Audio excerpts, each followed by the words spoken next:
Bonjour chers téléspectateurs de Diassigui TV, bienvenue sur la chaîne révolutionnaire, il est 13h sur nos antennes et voici les titres du journal. Débutons avec ce terrible accident qui a causé 3 morts dont 2 enfants et un marchand ambulant à proximité du centre aéré de Bessayao à Yoff. Selon le correspondant de Last News, dans la zone, il s'agit d'un camion qui a subitement laissé sa voie pour se retrouver dans le décor. Dans la folle course, il écrasa 3 personnes. Le camion a heurté un marchand ambulant avant de cogner 2 enfants qui étaient à bord d'un taxi, informe le reporter de l'AS. Plus chanceux, le chauffeur du taxi a été secouru à temps.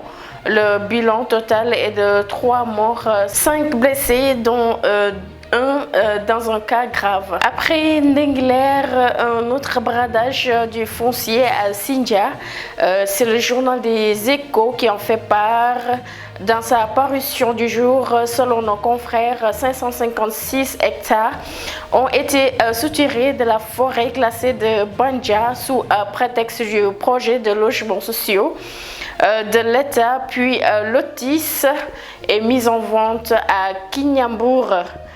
90 hectares à Maïsangom, 70 à Idicham, 110 hectares à un promoteur espagnol et 207 hectares à Charles Haddad à Kignambour 2. La journée d'hier a été chaude pour l'opérateur Orange qui a procédé à un lancement de nouvelles offres jugées scandaleuses par les associations de consommateurs et par des citoyens.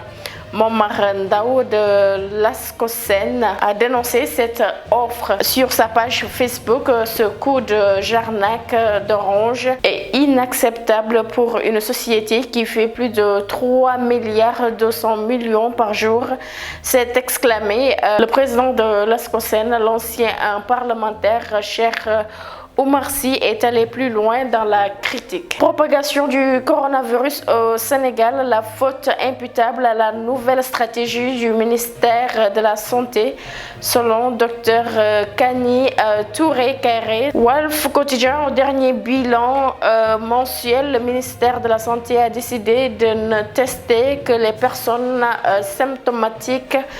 Une méthode désapprouvée au plus haut point par le docteur Touré-Kairé, spécialiste en santé publique. Et il y a beaucoup de personnes qui sont des porteurs sains, mais ont la capacité de la transmettre à d'autres personnes qui peuvent en mourir, selon toujours les propos du docteur Kairé. Crise au Mali, Macky Sall et ses pairs à Bamako ce jeudi.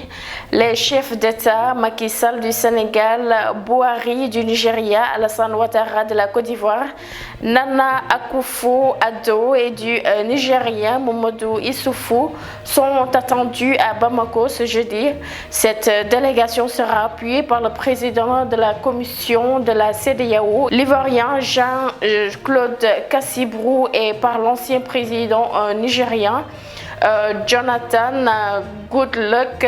Des rencontres avec Ibrahim Boubacar Keïta et Imam Mahmoud Dicko, dirigeant au mouvement du 5 juin M5 RFR, sont prévus dans l'agenda des chefs d'État. C'était tout pour aujourd'hui. On se donne rendez-vous demain, Inch'Allah, à la même chaîne et à la même heure. D'ici là, portez-vous bien.